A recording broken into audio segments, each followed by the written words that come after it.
ሰላም ጤና ይስጥልን ክቡራን የዩቲዩብ ቤተሰቦች፣ የሰዓቱን አጫጭር መረጃዎች እየቀርብ ያለው እስከ ፍጻሜው አብራችሁን ቆዩ።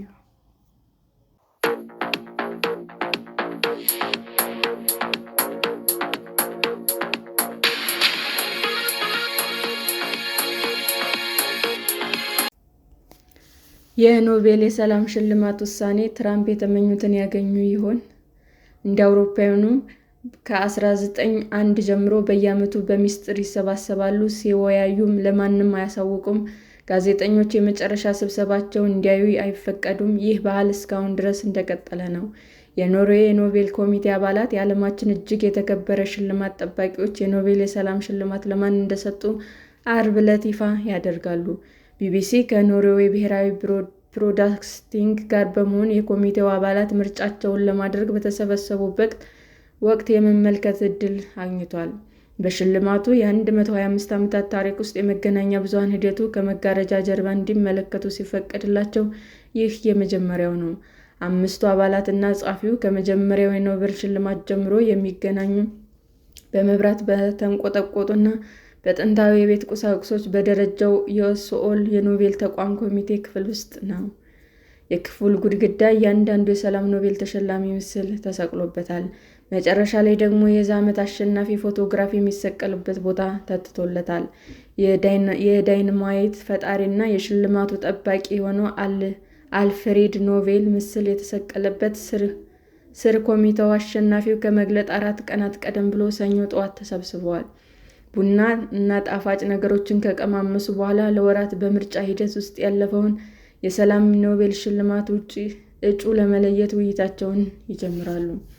የኖርዌይ ኖቤል ኮሚቴ ሊቀመንበር የሆኑት ጆርዳን ዋትና ፍሬደንስ እንወያያለን፣ እንከራከራለን፣ ከፍተኛ ሙግት አለ፣ ግን ደግሞ እንደ ሰለጠነ ማህበረሰብ በየዓመቱ የጋራ መግባባት ላይ የተመሰረተ ውሳኔ ለመድረስ እንሞክራለን ብለዋል።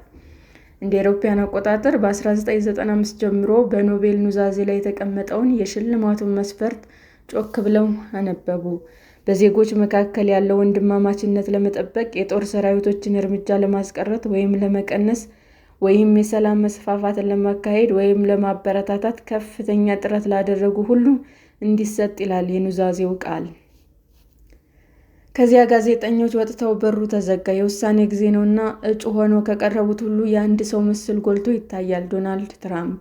እኚህ የዓለማችን ኃያል ሰው ይህንን የዓለም እጅግ የተከበረ ሽልማት ይፈልጋሉ። ከዚህ ሽልማት ጋር የሙጥኝ ያሉ ይመስላል። በንግግሮቻቸውና በጋዜጣዊ መግለጫቸው ላይ በተደጋጋሚ 7 ጦርነቶችን አስቀርቻለሁ ሲሉም ይዘረዝራሉ። ሽልማቱ ይገባኛልና ሁሉም ሰው ማግኘት አለብኝ ይላል እያለ ሲናገሩም ተደምጠዋል። ነገር ግን ባለፈው ወር በቨርጂኒያ ለተሰባሰቡ የአሜሪካ ወታደሮች ለሆነ እርባና ያለው ነገር ላልሰራ ሰው ይሰጡታል። ስለ ዶናልድ ትራምፕ አእምሮ መጽሐፍ ለጻፈው ሰው ይሰጣሉ። ለሀገራችን ይህ ትልቅ ስድብ ይሆናል። የዓለም መሪዎች የኖቤል ሽልማት እንደሚገባቸው በመናገር ወደ ልባቸው መቅረብ እንደሚቻል የተገነዘቡ ይመስላል። የእስራኤሉ ቢንያሚን ኔታንያሁ በዋይት ሀውስ የእጩነት ደብዳቤውን በአደባባይ አሳይተዋል። የአዘርባይጃን ፕሬዝዳንት ለትራምፕ በጋዜጣዊ መግለጫ ወቅት ሽልማቱ ይገባቸዋል ብለዋል። የፓኪስታን መንግስት በእጩነት መመረጡን አስታውቆ የፕሬዝዳንቱ ምስጋናዎች አግኝቷል። የራሳቸው የካቢኔ ባልደረቦችም ይህን መንገድ መከተል መርጠዋል። ጋዜጠኞቹ ባሉበትና ዋና መልእክተኞች የሆኑት ስቲቭ ዊትኮፍ ምኞታቸው የኖቤል ኮሚቴ ትራምፕ በሽልማቱ ታሪክ ውስጥ እንደ አንድ ምርጥ እጩ መሆናቸውን እንዲያውቁ ብቻ እንደሆነም ተናግረዋል። ጆርገን ዋቲን ፍራይደንስ ባለው የህዝብ ፊት ያልተደናገጠ ይመስላል። በየዓመቱ በሺዎች የሚቆጠሩ ደብዳቤዎች፣ ኢሜይሎች፣ ጥያቄዎች ይህ ነው መመረጥ ያለባቸው የሚል ጥያቄዎች እንቀበላለን። ስለዚህም ያንን ዘመቻ ለማድረግ ግፊቱ በእውነቱ አዲስ ነገር አይደለም ብለዋል። ነገር ግን በዚህ ዓመት ታይቶ የማይታወቅ መልኩ የመጠኑ ጠንካራ ውትወታዎች እንዳሉ ማለፍ እንደማይቻል ዲፕሎማሲያዊ በሆነ መንገድ ተናግረዋል። ዓለም እየሰማን እንደሆነ ይሰማናል፣ ዓለምም እየተወያየ ነው። እናም ሰላም እንዴት ማግኘት እንደምችል መወያየቱ ጥሩ ነው። እናም በምርጫችን ጠንካራና በመርህ ላይ የተመሰረተ መሆን አለብን። ያ ስራችን ነው። የኖርዌይ ኮሚቴ የሚሾመው በሀገሪቱ ፓርላማ ነው። አባላቶቹ ብዙ ጊዜ ጡረታ የወጡ የፓርላማ አባላት ናቸው። ነፃነታቸውን አጥብቀው የያዙ ናቸው። ብዙም ጥብቅ አመለካከቶች አሏቸው። ሀሳብን በነፃነት የመግለጽ መብት የሚያበረታታ ማህበር ቅርንጫፍን በኖርዌይ የሚመሩት ፍሬድሪሽ ከዚህ ቀደም የትራምፕን በዲሞክራሲያዊ ሀገራት ውስጥ እንኳን ነፃነት ይጋፋሉ ሲሉ ተችተዋቸው ያውቃሉ። የኖርዌይ መገናኛ ብዙኃን እንደዘገቡት የዩኤስ ፕሬዝዳንት የቀድሞ የኔቶ ኃላፊ እና አሁን ደግሞ የኖርዌይ የገንዘብ ሚኒስትር ለሆኑት ጄንስ ስቶልተንበርግ ስልክ ደውለው ስለ ሽልማቱ አውርተዋቸው ነበር። እናም ትራምፕ ካላሸነፉ ሀገሪቱን ሊነቅፉ ይችላሉ ወይም የሚለው ግልጽ መወያያ ሆኗል። እንደ አውሮፓውያን አቆጣጠር በ2010 የቻይናው ተቃዋሚ ሊዩ ዛይቦ ሽልማቱን ሲያገኝ ቤጂንግ ከሶል ጋር የነበራትን ዲፕሎማሲያዊ ግንኙነት አቋርጣ ለ6 ዓመታት የዘለቀ የኢኮኖሚ ማዕቀብ ጥላ ታውቃለች።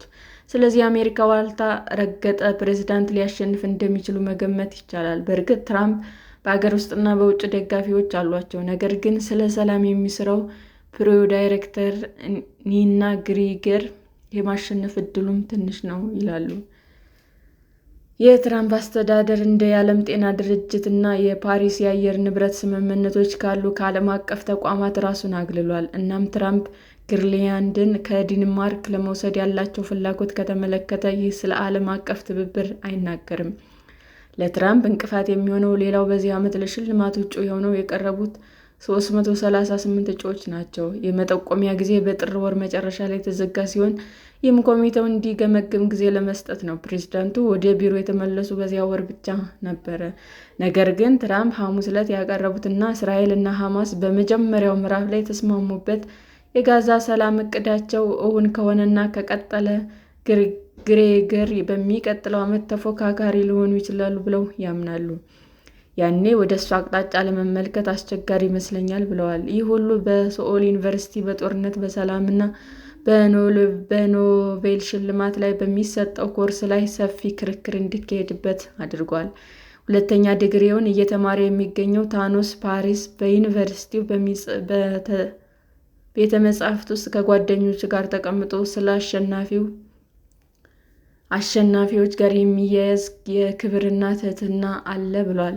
ሽልማቱ የሰው ልጅ ከመጥቀም አንጻር ለሰላም ፍለጋ የሚሰጥ እውቅና እንጂ ራስን ለመጥቀም አይደለም ሲሉም ያክላል። የ21 ዓመቱ ካትሊን ራይት ደግሞ ሕይወታቸውን ለአደጋ ያጋለጡና ይህንን ሽልማት የተሰጣቸው ሰዎች ማየት በታሊባን በጥይት የተመታችው ማላላ ዮሱፋዛይ የመሰሉና ከዚያ ደግሞ በራስ ፍቅር ወድቀህና ጓደኛ ለኮሚቴው ሲደውል የሚያስቅ ነው ብዬ የማስበው ንቀት ነው ስትል ተናግራለች። የሽልማቱ ዋና ነገር ብዙ ያልታወቁ ሰዎችን ወይም ድርጅቶችን ወሳኝ ስራዎችን ማክበር እንደሆነ ታምናለች። ለሰላም ሲሰራ በታዋቂ ሰዎች ብቻ ሳይሆን በትናንሽ ቡድኖች ይጀምራል። እናም ይህ ማክበር አስፈላጊ ነው ብዬ አስባለሁ። ብዙ የዓለም መሪዎች በእርግጥ ከተሸላሚዎች መካከል ናቸው። በኖቤል ኮሚቴ ክፍል ግድግዳ ላይ ባራክ ኦባማን ጨምሮ ያሸነፉት 4 የአሜሪካ ፕሬዝዳንቶች ፎቶ ተሰቅሏል። ኦባማ